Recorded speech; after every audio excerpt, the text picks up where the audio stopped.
On July 21st, 1961, Gus Grissom became the third person to fly to space and the second American with a suborbital flight in his Mercury capsule, dubbed Liberty Bell 7.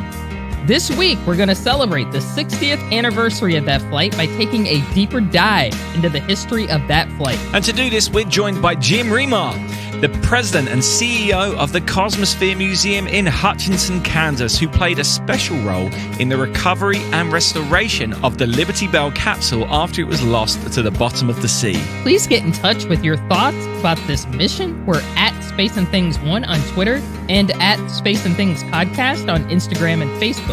There is also a contact form on our website, spaceandthingspodcast.com. And don't forget to check out our Patreon page too. We're at patreon.com/Space and Things. But right now, please enjoy episode 46 of the Space and Things podcast. Oh my God. Unbelievable, but it is right to touch. You are listening to Space and Things with Dave Giles and Emily Carney.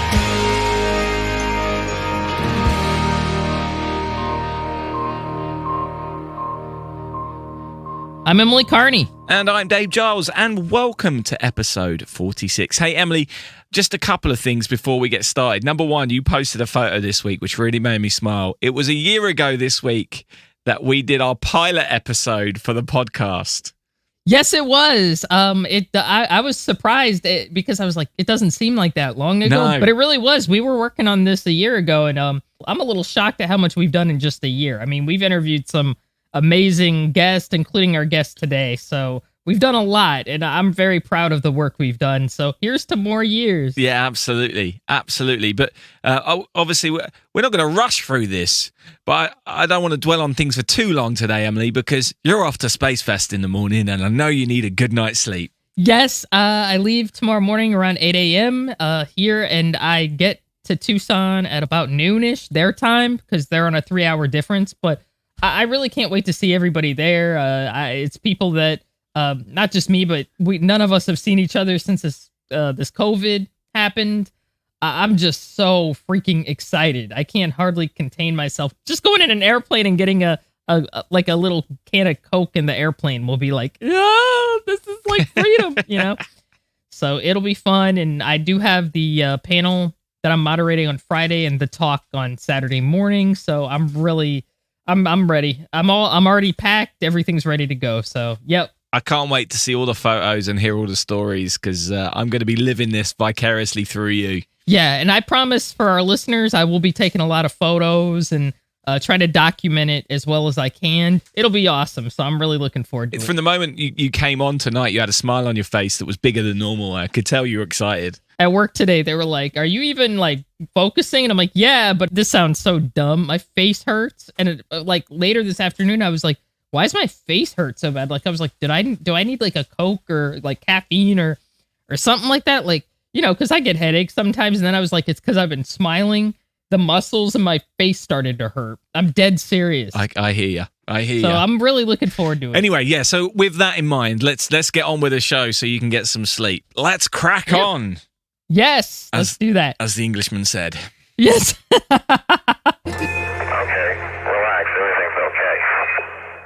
On July 21st, 1961, Gus Grissom climbed into the Liberty Bell 7 Mercury space capsule on top of a Redstone rocket and was launched into space on a suborbital flight which lasted 15 minutes and 37 seconds, reaching an apogee of 102.75 nautical miles and landing 262.7 nautical miles downrange from the launch site in Cape Canaveral in the Atlantic Ocean. The flight had gone to plan at that point, but while waiting to be picked up by the recovery helicopter, the hatch blew off and water started coming into the capsule. Gus exited as soon as he could and was treading water in the sea whilst they were trying to recover the capsule. Now, due to the excess weight of all the water coming in, this was becoming impossible. And in the meantime, Gus's suit was also filling with water, making it harder for him to stay afloat. He was rescued by a second helicopter, but the capsule was lost to the sea, plunging to a depth of about 16,800 feet, or 3.2 miles. The explosive hatch could be triggered both inside and outside the spacecraft, and in the aftermath of the flight, Gus was accused of blowing this hatch without permission, thus causing the loss of the spacecraft. He denied this and insisted he was sitting in the capsule minding his own business at the time it happened. An independent technical review of the incident took place from August to October that year, and it raised doubts that he had blown the hatch. 3 flights later, Wally Schirra blew the hatch of his Sigma 7 spacecraft once he was on board the recovery ship, and in doing so, injured his hand on the trigger as there was quite a kickback. Gus never had any visible injuries, so this was considered proof enough that he hadn't blown the hatch, although the astronaut office was already satisfied that he hadn't. As I'm sure many of you are aware, Gus died in the Apollo 1 fire in January 1967, but he did fly again as commander of the first Gemini flight in March 1965, where he finally got to orbit the Earth 3 times alongside John Young. 15 years after his death, the movie The Right Stuff, which was based on the Tom Wolfe book of the same name, dramatized the mission, and the portrayal of Gus and the incident have allowed the idea that he blew the hatch to continue to exist and even grow, which is rather unfair for someone who had died 15 years earlier. But alas, true space fans have been doing what they can to dispel that myth ever since. In fact, Emily wrote a great article on this in a National Space Society blog back in January 2016, and I will be posting the links to that in the show notes for you to read. Thank you. We have also been made aware there will be a piece of work being published which may help to finally solve this mystery. Some of you might be aware of the work of Andy Saunders, who restores old photographs and footage and brings them to life.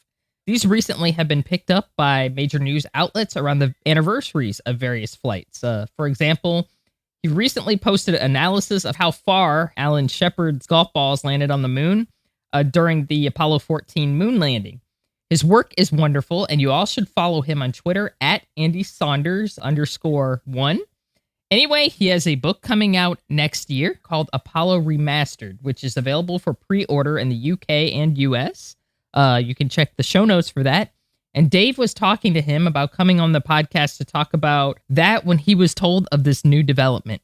Yes, Andy told me that this new work was undertaken with Grissom biographer George Leopold and Kurt Newport, who helped raise the capsule from the bottom of the ocean years later. It will be published on astronomy.com on the 20th of July, the day before the anniversary, and it's likely that there will be a full webcast on the NASA history page on the 21st.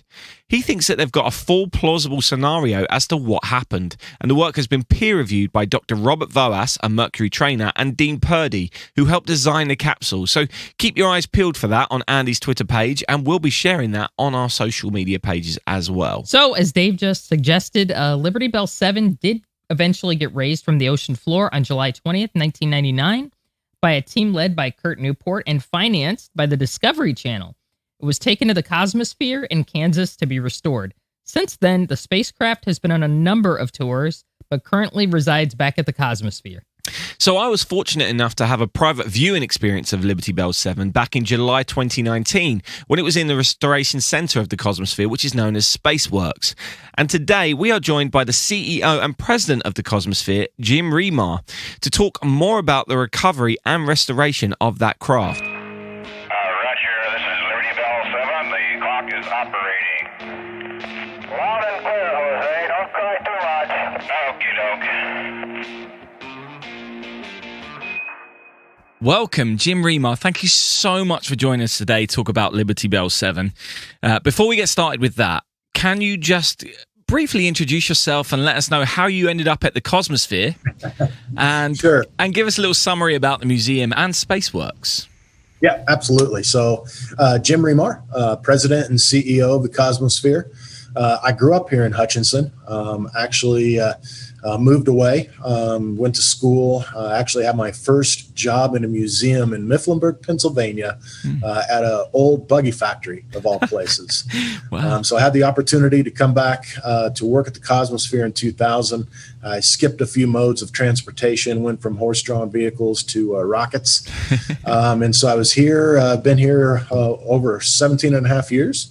The Cosmosphere houses the largest collection of U.S.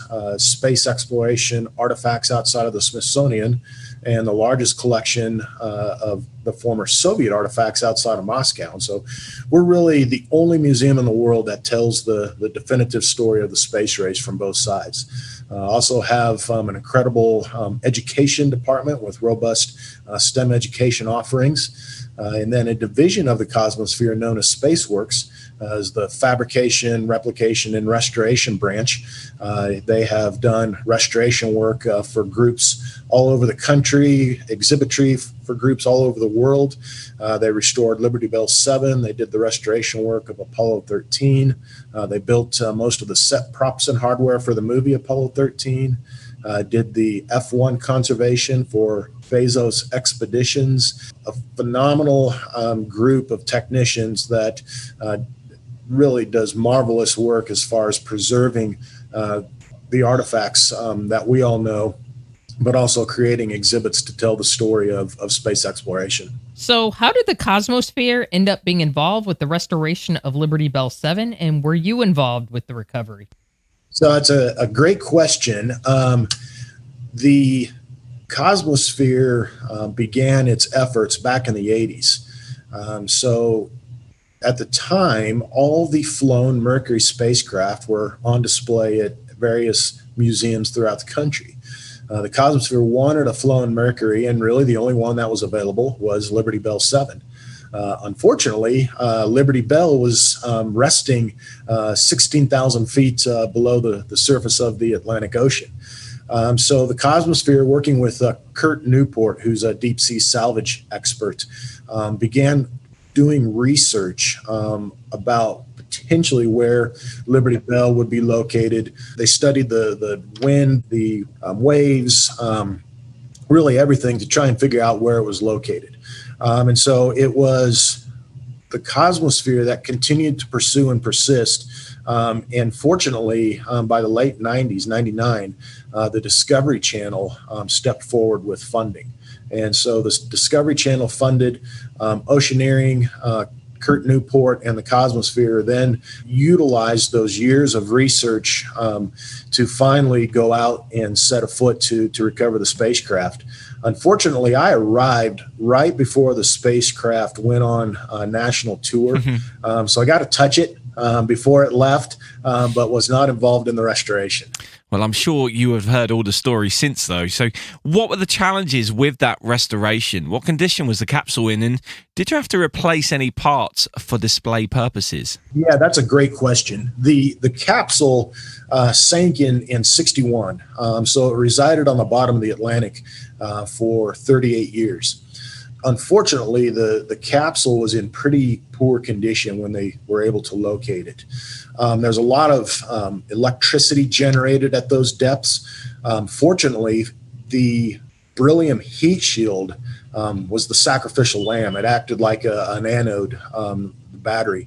And so that electrolytic activity attacked the heat shield, but then began attacking the interior components, the main control panels, which were made up of magnesium. And so there was a lot of corrosion from salt on the exterior, and then a lot of deterioration from not only salt, but the electrolytic activity.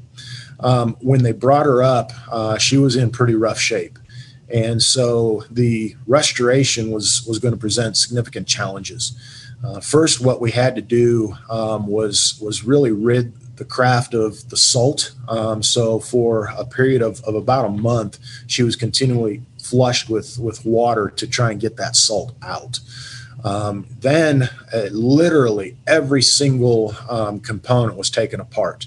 The shingles were removed, the interior switches and gauges, instrumentation were all removed, the parachute was removed, literally everything was disassembled. At that point, the craftsman began the painstaking measures of removing the corrosion, even often using dental picks and Dremel tools and things of that nature. Once they determined that they had removed the corrosion, they then had to stabilize. So they put a corrosion inhibitor on all of the parts and then painstakingly put the spacecraft back together. And miraculously, we really didn't have to replicate too many of the parts. There were two primary parts that were replicated. The main control panel that Gus would have seen, that would have been right in front of him, had begun to severely deteriorate, going right to left. So a portion of that control panel on the right side was replicated so we could put the gauges and instrumentation back in their proper place.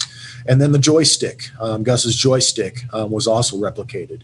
But other than that, everything you see in that spacecraft is original to the craft. So was there anything inside that was recovered that holds some historical significance? And was there any discoveries you all made about the mission or maybe Gus himself? So that's a great question, Emily. There were a lot of fun things we were able to discover during the course of the restoration. So when the craft was brought up, it was literally full of sand and muck and debris from the ocean. So they dug their hand in there and they found dimes. And so they were initially like, well, that's really strange. Why are there dimes in the spacecraft?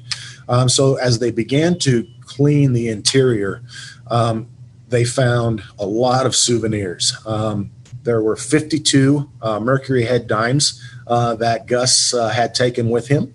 These were taken to be mementos, and he was going to give to friends, family, the launch crew, the other astronauts. We found 5 silver certificates, so dollar bills. Some were wrapped in the wiring harnesses. In fact, one was signed by the launch crew. And it's interesting. So you think of the launch crew guys as being these great engineers. Well, they misspelled launch. They spelled it lanch. So there's the silver certificate signed by the launch crew. But then also his Randall knife was found. So each one of the original Mercury 7 had their survival knife, a very large survival knife that was found. Surprisingly, a cigarette butt was found. So apparently during the course of the clean environment, there was maybe not quite as much a clean environment as one would have thought. And then part of his survival kit was also intact. And one of the coolest pieces that survived was a tiny package of dial soap. So if you go to a hotel and they have the little soap there, that's what this was. It was a tiny package of dial soap, and all of that survived. So a couple of mementos that were taken up to be given out, and then his survival kit. So it was pretty exciting for the technicians to be able to positively identify and really chase the stories back. They talked to engineers and people who were a part of it and were able to verify that, yes, Gus indeed did take these up as mementos, or the launch crew placed these in the craft as mementos. Mm-hmm. So it was pretty cool. Or the launch crew took them in. Yeah. The launch crew, exactly. Yeah, the launch crew took them in. Awesome. Amazing. That is so cool. So the capsule is currently on display in the museum for the 60th anniversary. Are there still challenges to keeping this capsule on display and restored? Does it need constant attention? I'm guessing so. That's a great question. So the capsule, having been exposed to seawater for 38 years, presented some significant challenges during the course of the restoration. During the period after the restoration, even to this day, we're always concerned about the reemergence of corrosion. Fortunately, that hasn't taken place, which is a testament to the technicians that worked on it. But what we have to do is routinely check it, inspect it, but then we display the capsule in its own display case. It's a sealed display case with LED lighting, and it also has its own climate-controlled environment. It has a filtration system that pumps clean air in and pulls the internal air out, so it circulates the air, so the off-gassing doesn't begin to attack the artifact. So if we didn't display it in that type of environment, probably corrosion would eventually begin to set in, but it always has 24/7 round the clock, no matter where it's at, its own internal environmental control system. Wow. That's going to be expensive to run as well, isn't it? It's not going to be. It is, but it's worth it. Absolutely. So what's your big takeaway from the mission of Liberty Bell 7, and also the fact that you found it and you managed to restore it? The mission itself was textbook. I think we all know Gus Grissom was one of the best. And the fact that, unfortunately, he was portrayed as potentially having panicked and prematurely blown the hatch just doesn't hold water. We know that the other astronauts who detonated the hatch had a bruise on their forearm. Grissom did not have a bruise on his forearm. This is one of the most coolest cats under pressure that anyone would know, and so he absolutely would not have panicked. Textbook flight by all account. Again, a suborbital flight, but it was the early stages of trying to determine what space would do to the human body.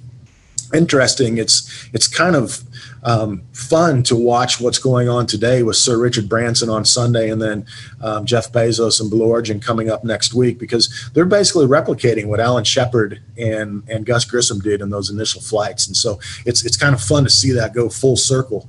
But then to be able to locate the craft, again, against a lot of uncertainty, tremendous obstacles and hurdles, to be able to find the craft and locate it, but then to restore it and preserve it.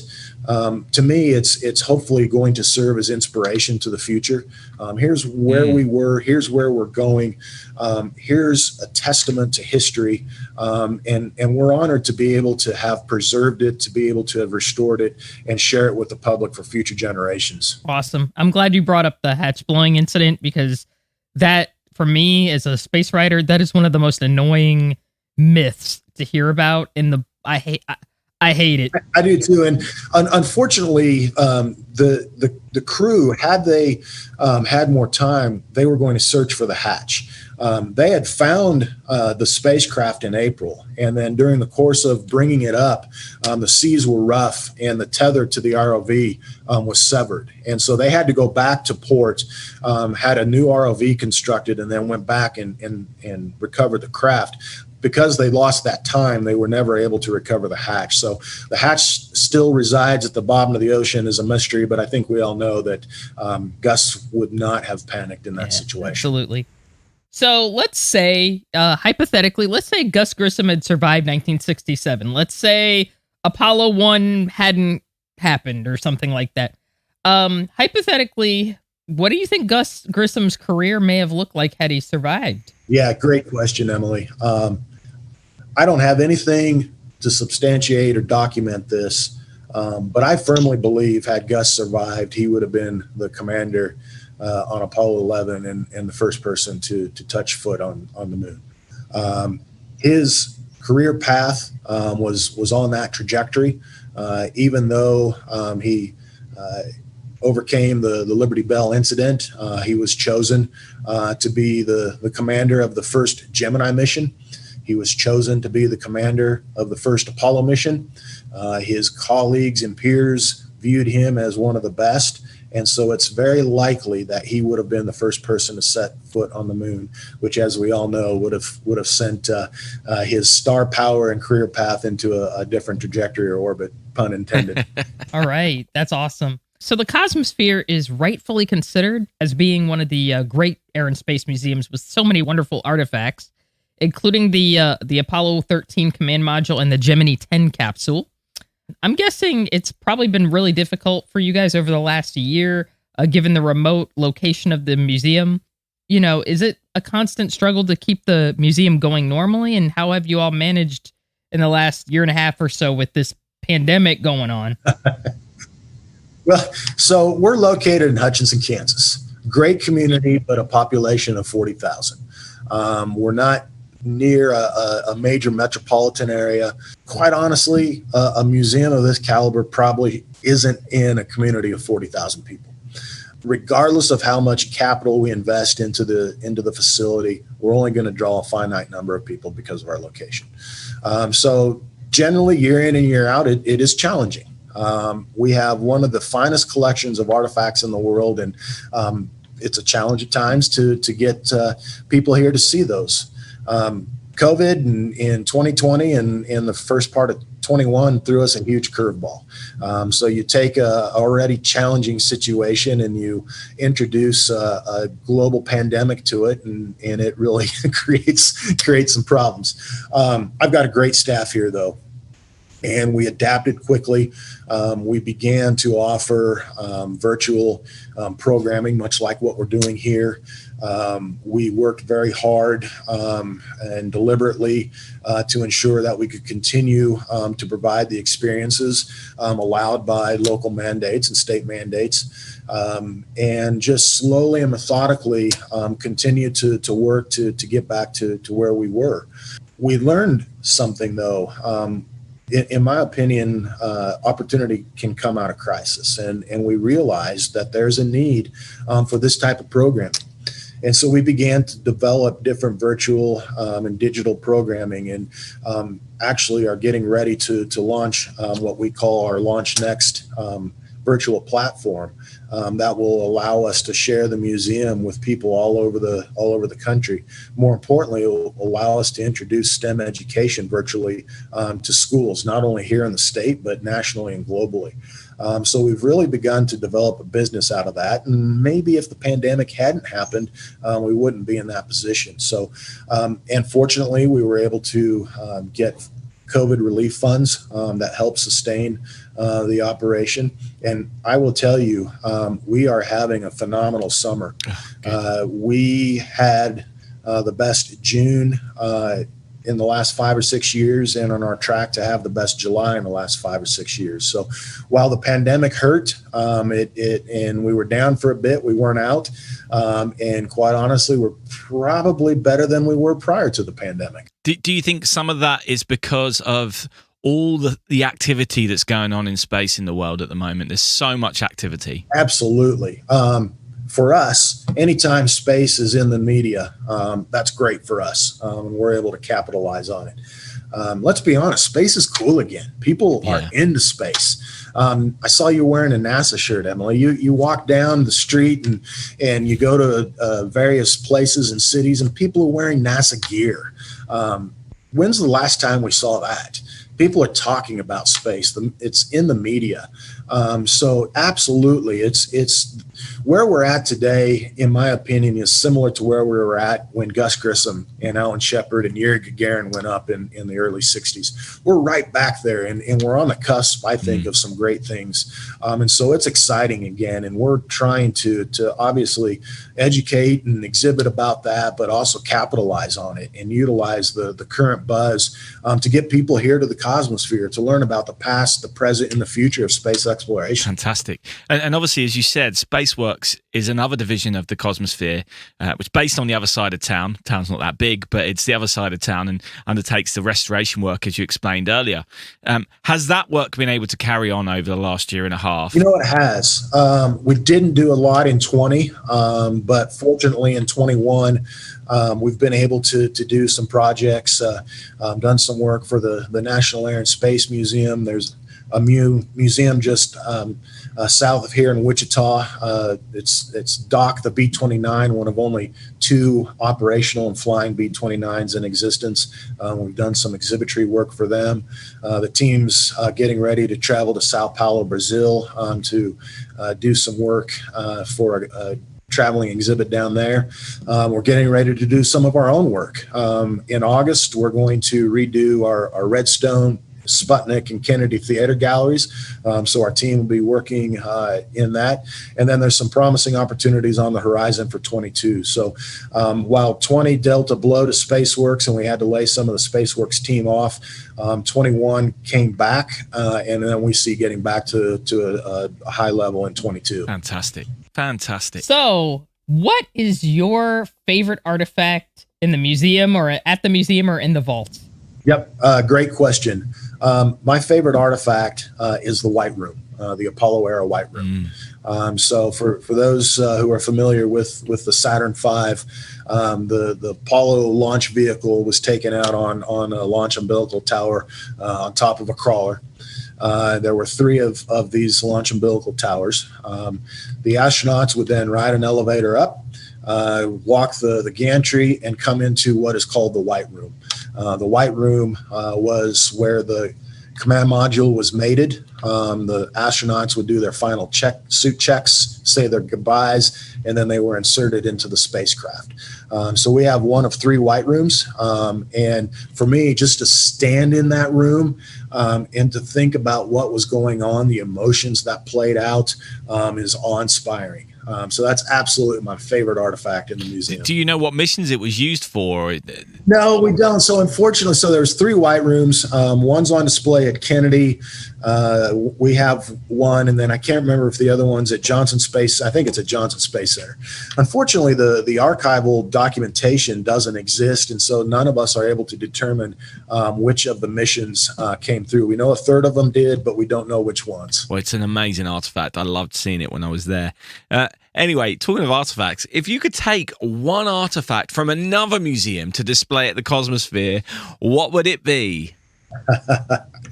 I would take Neil Armstrong's EVA suit from his Apollo 11 mission. Yes.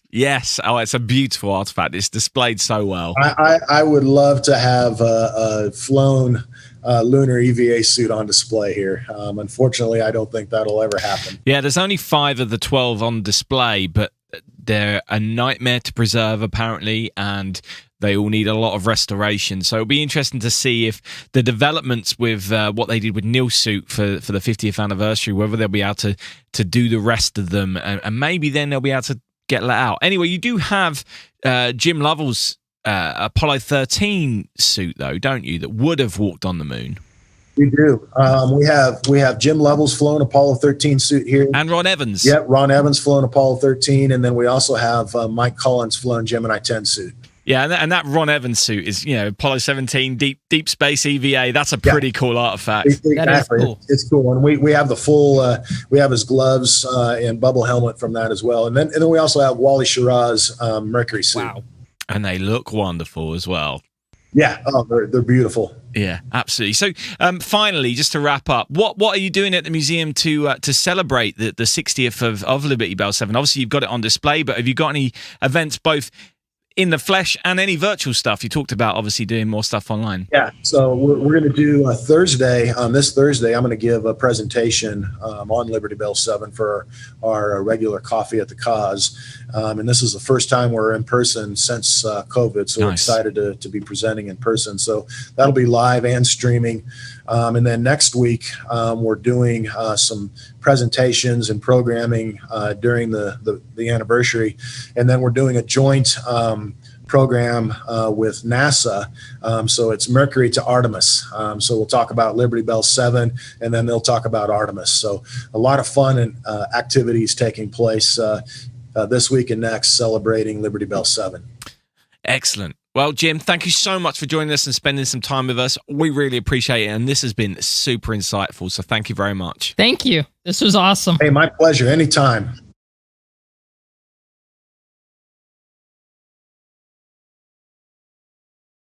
Okay, Chiefs are starting to build. Roger, being loud and clear. Roger. Chiefs are building. We're up to 6. There's 9. There's about 10. Roger, still sound good. The story of that restoration is just crazy, isn't it? It is. I'm still amazed that they were able to restore it to such decent condition after it had been essentially on the ocean bottom, 3 point odd miles. That's quite a ways down. Yeah, that's quite a depth there. I mean, it really is, and I'm really amazed that they were able to restore it to such a high fidelity, given that it spent so many decades down there. I mean, that's really a testament not only to I think the Mercury program and the robustness of the machines they were building at the time. It's really a big testament to the people who got it off the ocean floor and the people at the Cosmosphere who restored it. Yeah, see, I got a fun story here, Emily, which I don't think I've shared on the podcast before. Forgive me if I have. So I've talked a lot about this big trip I did in July 2019, but the plan was over the course of 2019 to try and see all the historic spacecraft. Now, there were two which weren't on display. Skylab 4, which was being restored, but fortunately in a public area where I could still see it from afar at the Advar Hazy Center at just outside Washington, D.C. But the other one was Liberty Bell 7, which the Cosmosphere had just got back from a different museum and was going to be in their restoration center. So I sent them an email explaining what I was doing, explaining I was coming from the UK, explaining I was doing this ridiculous once-in-a-lifetime trip. And I said, is there any chance I can just like go behind the scenes and just pop my head round and say I've seen it? And the response came back, no. So I decided to try again using every single bit of English charm I have, Emily. See, they told me that it was going to be on display later in the year, but obviously I was from London and there was no way I was going to be able to get over to Kansas. I had no reason to go through Kansas, and this was potentially my only chance to ever see it. So I sent that second email and got another polite decline. But I decided that 3 would be the one. So I sent one more. I included screenshots of maps of the journey I was making and explained why I was doing it. And this time I got a response saying, okay, looking at all of this, I can see that the nature of this trip is quite something. So I'm going to speak to the people at Spaceworks to see if they'll let you in. And they did. Wow. Yep. So I let them know the date I was going to be there. Spent the morning walking around the museum, having a great time. And then at about midday, I met up with a member of staff and we drove across town to Spaceworks, where we were met by a guy called Don, who took me inside, pointed to Liberty Bell 7 and said, she's all yours. It was incredible. I could get as close as I liked and was just blown away by what I was seeing. I couldn't quite believe it. And what amazed me was there was still so much paint on the outside on the shingles, but the restoration work was also just so good. And Don pointed a few things out that they did. So the only thing that's missing is the heat shield. At the bottom, you have the remains of the landing bag, which was hanging out, which would have helped make the splashdown a little bit more gentle. So I already had an affinity for all things Gus, and I think he's amazing. But having had this experience, it just enhanced all that. I'm so grateful for the museum for that. But yeah, I love Gus. He's the best. Yeah, I'm a bit of a Gus freak myself because I just feel like, man, he just deserves everything. He really does. That guy really was. He was just. Excuse my language. It's probably going to get censored. He was a total badass. I mean. He had just swagger. I mean, the Mercury guys all had swagger, but you could tell he was like, let's get to business and fly this spaceship. There's just something about him like that. Yeah, I was always intrigued that he picked John Young to be his pilot on Gemini 3. He probably saw something in Young that we would eventually discover that, this guy can fly any spacecraft, And of course, more sadly, he had an all-star crew for Apollo 1 as well, so... I wrote a story before the Apollo 11 anniversary, and it was for Quest magazine. What if Gus Grissom had lived? It's a little fantastic, my dream fantasy of what his career would have looked like. But I was very proud of the piece because I gave him what I thought he deserved. Yeah. But you did a blog years ago, similar theme, didn't you? Where the road would lead. I believe. That was years ago. I actually based the Quest story on that one. Right. Okay. My thoughts are, he probably would have, been the first to step on the moon's surface. My thoughts is that he would have remained an astronaut. Maybe he would have perhaps flown, the space shuttle. So of course, me being me, I was like, let's put him on the first shuttle flight. Let's make him, let's give him the John Young role for the first shuttle program. I mean, even though he'd be in his 50s by that point, he could still fly a plane, So, so that's kind of what I took it up to. I had him flying throughout the space shuttle years and stuff. And I think that makes sense as well, because of the original 7 Mercury astronauts, I think he was the one that had the most engineering pedigree, or definitely the most interest in engineering, that probably would have seen him stay on at NASA even through the 70s when all they were doing was designing the space shuttle. I think definitely can see that happening, in my opinion. Anyway, going back to the Cosmosphere, if anyone ever gets a chance to go there, do. If you're on some kind of weird road trip in America, try and include going through to Hutchinson in Kansas. It's just an incredible museum. It starts right at the beginning of rocketry, and it takes you through it all chronologically. Oh, wow. Using all these incredible artifacts. Some of them are replicas, some of them are actual artifacts, and it tells a story, and it covers both sides of what was going on in the Cold War and everything that's been going on in spaceflight. There's enough there that you could probably spend 2 or 3 days going through everything, probably more than that, and you'd still be finding new stuff. I had to whiz around it in a few hours, and I took so many photos, and I kept, over the rest of my trip, I kept going back to these photos I'd taken of everything and figuring out what it was I'd seen, because I didn't have the time to really give it the time it deserved. So if you can give an extended stay to go there, then it's worth it. And also the little town it's in, Hutchinson, is such a beautiful place. It's in the Midwest in America, and it's everything for an English boy. It was everything I wanted from a small little town in the middle of Kansas.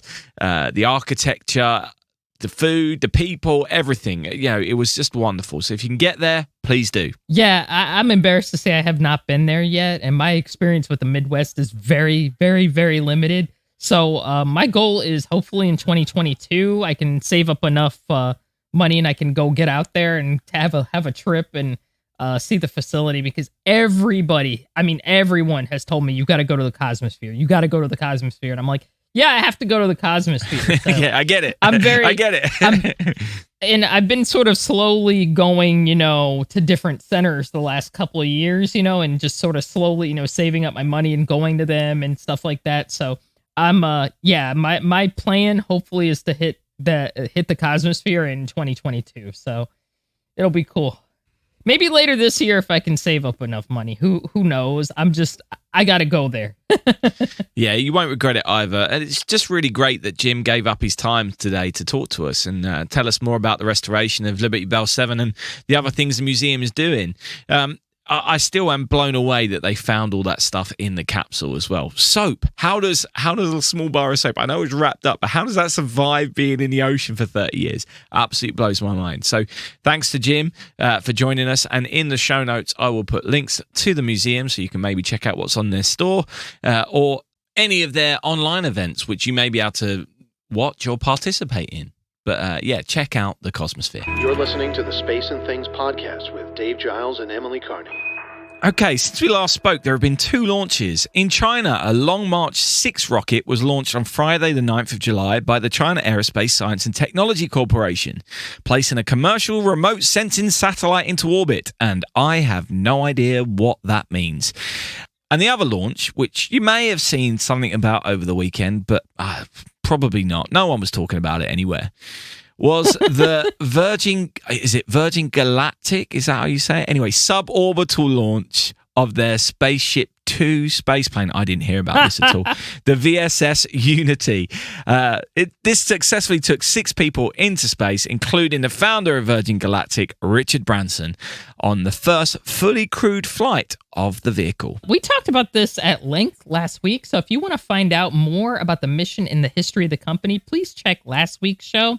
But there have been some amazing videos from the flight, which Dave will put in the show notes, I'm sure. So check the website for those. Branson certainly tried his best to make it an inspiring show with a little speech before being set free from his seat in microgravity. Perhaps a little corny. It got both of us going a little bit. Yep. And it certainly makes the idea of going to space seem a little closer to reality. Now, one aspect of this flight that we didn't cover last week were the records that were being broken by this flight. So as a result of this flight, it's the first time that 16 people have been in space at the same time. Obviously, there are 7 people on the ISS and 3 people on the new Chinese space station. It was also the first time that 3 British people have been to space together at the same time, as Richard Branson, Dave McKay, and Colin Bennett are all British citizens, which means that there have been 10 Brits in history that have gone to space, although some of those are dual citizens, so I'm not really sure where they stand. Anyway, it's nice to see for me. So this week, obviously, we've also spent a lot of time talking about Gus Grissom's suborbital flight, but after this flight, only 24 people have ever actually flown a suborbital flight. And that number is going to rise pretty quickly with more Virgin flights and the Blue Origin flights coming up. And two of those suborbital flights were in fact launch aborts of the Soyuz rocket in 1975 and 2018. So it's a fairly limited group and not something that many people have even attempted to do. The Soyuz suborbital launch abort flights, those were not fun. Yeah. Those weren't fun ones. They weren't, woo, having a great time. They were probably crapping on them. Actually, let me take that back. I would be crapping on myself if that happened. So yeah, that's not a very big fraternity. So it'll be interesting to see how big that number is going to get pretty soon. I'll be real. I would take one. Absolutely. Of them, definitely. I wouldn't turn it down. Which gets to the next point. Yeah, which gets us to our next point. After the flight, Branson announced that they're raffling off 2 tickets for a future flight. The sweepstake will take place at the end of September, and you have until September 1st to enter. Entry is free, but you can purchase extra entries by donating via the website, with donations going towards Space for Humanity, a not-for-profit organization which aims to cultivate a movement to expand access to space for all humanity. It was founded by Dylan Taylor, who you may remember from episode 35, where we talked to the makers of the High Frontier documentary about Gerard K. O'Neill. Dylan was an executive producer on that. Yeah, and another one of our former guests, Sarah Crudas, is also a board member of that organization. So we are very much in favor of what they do. So Emily, are you going to enter? I'm going to enter. I'm just going to enter. I'm sorry. I would, I know some people were listening to this and they probably thought it was corny, as his speech about dreams and stuff, but I'll be real. I started misting up during that, because if I was in that position, sitting in that seat, and you take the straps off and you float up, I think I would just be like the most, my face can't, oh my God, I would, there's no words. That's like there's no words. That's like what do I do after? Exactly. What do I do afterwards? Yeah. That's it's like the fulfillment of your dream. You're sort of like, okay, now that's over and I did it, Yeah, I get it. Now, obviously, the bulk of conversation online and in the media has been about the fact that billionaires are going to space, and we covered that enough last week. Yeah. But it is still a little bit frustrating. After all, in the back of that plane, there was 4 of them, and 3 of them weren't billionaires. So this is opening that space up to other people, and this draw is another example of how people like you and I may actually end up going to space without needing $250,000 or whatever it is. So yeah, I just want to go. Just let me go. If people want to enter for me, that would be great. Thanks. I know. I would love to go. I would love to be first journalist in space, man, or first United States journalist in space, I guess. I don't think I think there was a journalist from, I want to say Japan, who went to space on Mir, I think like almost 30 years ago in the 90s or something like that. I vaguely remember reading about him because I don't think I think he was sick or something during it. I don't know. I vaguely remember reading about this years ago, so I could have gotten the details a bit wrong, but I'm like, man, it's time to send a U.S. journalist to space now. So let's do it. I'm a non-smoker. I don't drink. Come on. Let's do it. I have a few health issues, but, I can survive for about 5 minutes waitlist. I'll be all right. I think that's the beautiful thing about this kind of flight, though, isn't it? Yeah. Is that it is only short. Because space sickness is real, right? People do go up there. Yes. Once they get in orbit, suddenly their stomach goes a bit. Well, if it happens, you're coming back down straight away anyway, and your body probably doesn't have time to adjust to that idea of being all over the place like it does when you're in orbit. So this is probably a good way for lots of normal people to experience space without worrying about chucking up all over a spacecraft that you need to then live in for a week or 4 days or whatever. I'm sure on the suborbital flights you could probably still get. Yeah, you could probably of course, still it's going to be travel sickness. Yeah, they probably give you a bag. Yeah, absolutely.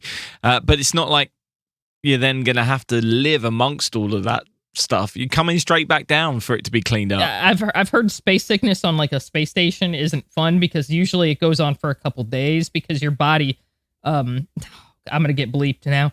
on Skylab, I read it usually went on for a couple days because it was such a large volume. Yeah. Not all of them got space sick. I want to emphasize that because some of them didn't. I think Ed Gibson and Joe Kerwin did just fine when they got up there. And then, you got someone like Bill Pogue, who was a Air Force hotshot, pilot, did all this aerobatic flying and stuff, and he got sick. Yeah. So it's really impossible to know who's going to get sick. Exactly. And at least on one of those, sort of ballistic flights or parabolic type flights or whatever, where they just kind of do a jump and come back down, it's probably like, okay, I can puke in a bag and come back home. Yeah. Yeah. I still want to go. Anyway, that's it for the news this week. We'll have more news stories next week. To all you kids down there, I was once a child with a dream, looking up to the stars. Now I'm an adult in a spaceship with lots of other wonderful adults looking down to our beautiful, beautiful Earth. To the next generation of dreamers, if we can do this, just imagine what you can do. So that's it for another episode. Next week, we're going to be bringing you an interview with none other than Fred Hayes, the command module pilot of Apollo 13. But we're not going to talk about that mission at all. Also, we're going to be talking more about Wally Funk's flight on the first crewed mission of the Blue Origin's new Shepard rocket, which is due to take place on Tuesday the 20th. So keep your eyes peeled for the videos of that online as well. Thank you so much for joining us. I hope I'll be seeing lots of you at Space Fest this weekend.